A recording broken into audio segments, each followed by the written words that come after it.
Hello, my friends, and welcome back. Thank you very much for being with me again today. I think Erdogan is shunned by Putin at this point, and I think Putin refuses to meet him or to talk to him. Well, if you remember, Erdogan, the president of Turkey, was supposed to meet Vladimir Putin or host Vladimir Putin of Russia in Turkey in August. It's kind of like late August, right? So what? We are two-thirds out, and Erdogan will not meet Putin. So that means Putin does not travel to Turkey, and they will not meet. But Erdogan hopes to meet Putin at the G20.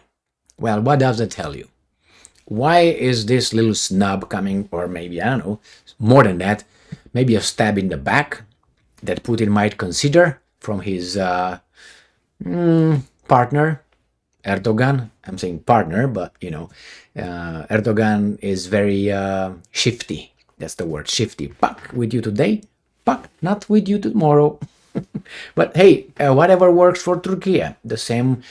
Each and every country looks for its own interest. There is a problem that's called trustworthiness or I don't know, loyalty. I mean, if you lie, the next time you're not going to be trusted. Or if you stab someone in the back, you're not going to be trusted next time. Or maybe there will be some retaliatory moves. And I will tell you one between Turkey and Russia. When Russia was destroying ISIS in Syria, doing the heavy lifting over there. If you remember that Sukhoi 24, I think it was Sukhoi 24, flew in North Syria, a bomber hitting the ISIS positions, and the Turks said that it crossed into Turkey at that time. So they shut it down. They destroyed it. And then the Russians ejected and then were caught by the ISIS and they were killed. If you remember that time, Putin was, now that's when he was angry. He didn't do anything. He just said, people don't do that. And he said this order was allowed by United States because he said those F-16s that went out and shut this down were not the decision solely of Turkey. Because I didn't know that. That's when I first found out, actually, that actually F-16, it can't just take off with, let's say, a Dutch pilot unless they ask the United States of America if that can take off and attack a target. It's like you have, a car, a Ford, and you drive it, and before you drive it, you have to call Ford Motor Company and ask for permission, tell them where you're going to go and what you're going to do. That's kind of strange, isn't it? But anyway, what happened now? I have this article from Sputnik, and it tells us in a camouflaged way. They don't tell us straight, hey, Putin doesn't want to talk to Erdogan, but we're not tards. We are not tards, okay? So we can read between the lines. So let's see what's going on here. We have Sputnik, and this is from 7 hours ago today on August 21st, 2023. Erdogan expects to hold face-to-face meeting with Putin in September. They said it's going to be in August. No more. So Turkish President Erdogan said on Monday that he expects to hold a face-to-face meeting with Russian President Vladimir Putin in September. Okay. There will be, and I'm quoting, there will be the G20 meeting in India and the UN General Assembly in the United States in September. If we find an opportunity in this busy environment, we will meet and talk with Putin face to face, end quote, Erdogan told reporters. Maybe Erdogan doesn't want to meet Putin. That's also a possibility. Russia's presidential spokesman, I'm sorry, I get idiot now, Dmitry Peskov earlier told the media that, let me do like this, it's a different sound, like that and like this, yeah, as echo. So told the media that Putin and Erdogan had agreed to decide on the time and place of their meeting in the near future. According to the spokesman, the agenda of the two leaders' talks will focus on bilateral ties and Ukraine crisis and the Black Sea grain deal. Erdogan added that Turkish Foreign Minister Hakan Fidan may pay a visit to Russia in the near future. Yeah, you're gonna try to, or not even this, you just put over there and say, oh, it's cold, shit. Now, I'm quoting, the Turkish foreign minister may soon travel to Russia because it is very important that this work, on the grain deal parentheses, be face-to-face, and it will be much more targeted to get results, Erdogan told media. I think he's just whistling out. He has to tell everybody that he was not snubbed, and he tells us, it's all there, but it's complicated. And now, we're referring to the Ukraine crisis, Erdogan, whatever. It's nothing about that. I'm going to tell you another thing why you probably already know. You should know why maybe Putin doesn't want to talk to Erdogan, and that's obvious because of I think the Turkish violation of the understanding between Russia and Turkey and Ukraine not to release those Azov regiment, Azov battalion commanders that were hosted by Turkey under the agreement. So remember, it was a prisoner swap between the Russians and Ukrainians, and it was brokered by Turkey. And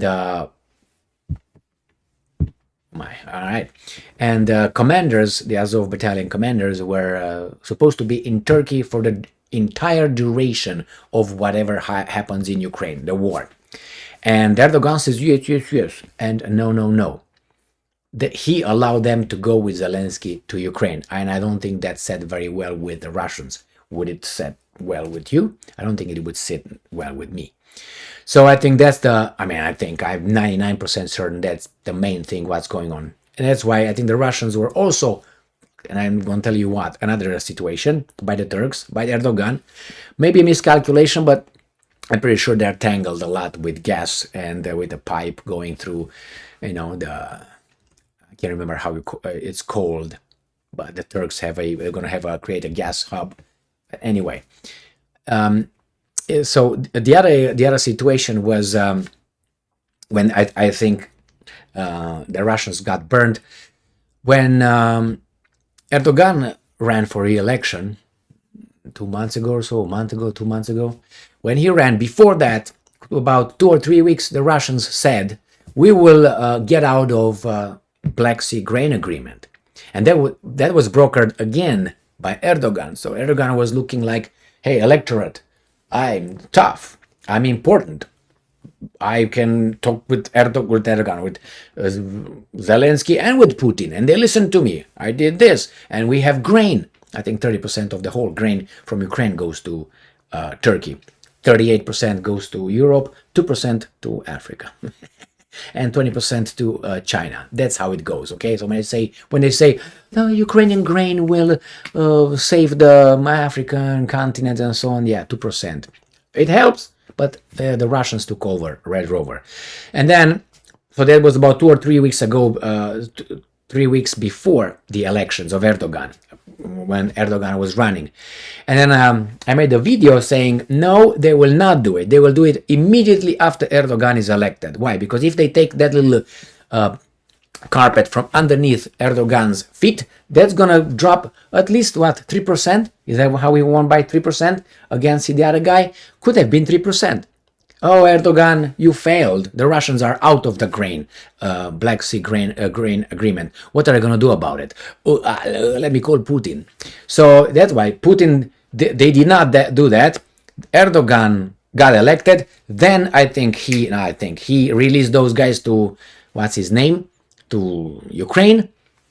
So I think Russia was 2 times. They could have pulled the carpet, but then they would have gotten another, because you don't know who's the next one. Every time when a boss is removed, idiots are happy. Another one is appointed. Oh yeah, we got another one. You don't even know how this guy is. So that's why, don't be happy. Wait, maybe the old boss was much better than the new boss. You don't know it yet. So here we have it. I don't think these guys will meet. I think Putin is just going to say, I don't understand this kind of thing. When I look at this, I can think of a time when Erdogan was burned. But I see Putin burnt left and right, and then they react. Like this is a reaction of something.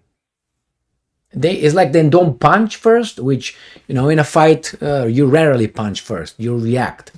It's if you're familiar with Iaido, the art of the drawing of the sword in Japan. Yaido is just the art of drawing the sword.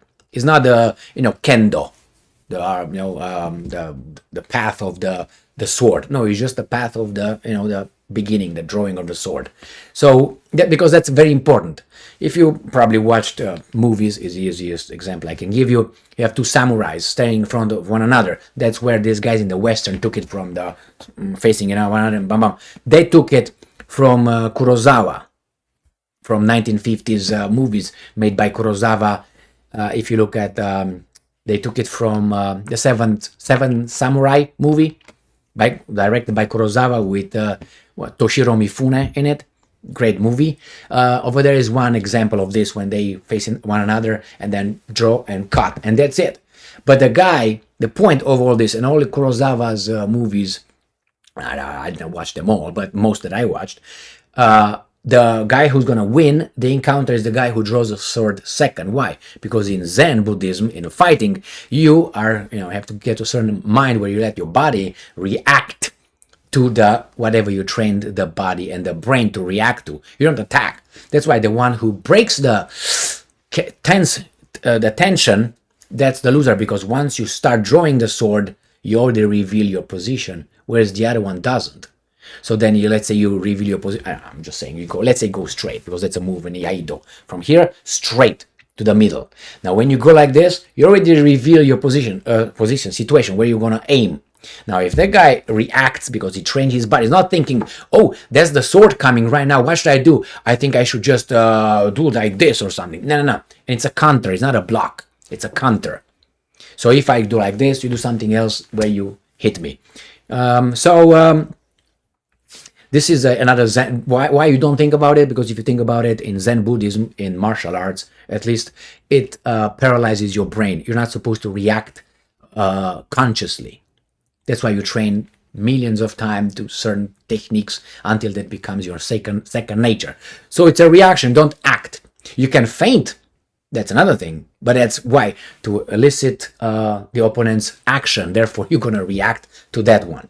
So anyway, I think that's how the Russians are doing. They're not like Zen Buddhists, but I think they react mostly. They don't act. They react. You act when you know you're going to up the enemy clearly, like it's a toddler. I'm not gonna wait for the toddler to straight punch. I wanna, you know what I mean?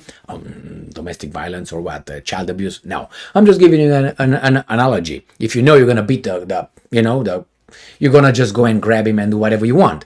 But if you don't know who that person is, or you react and wait. If you're good. If you're not good, then thank you very much for being with me again today.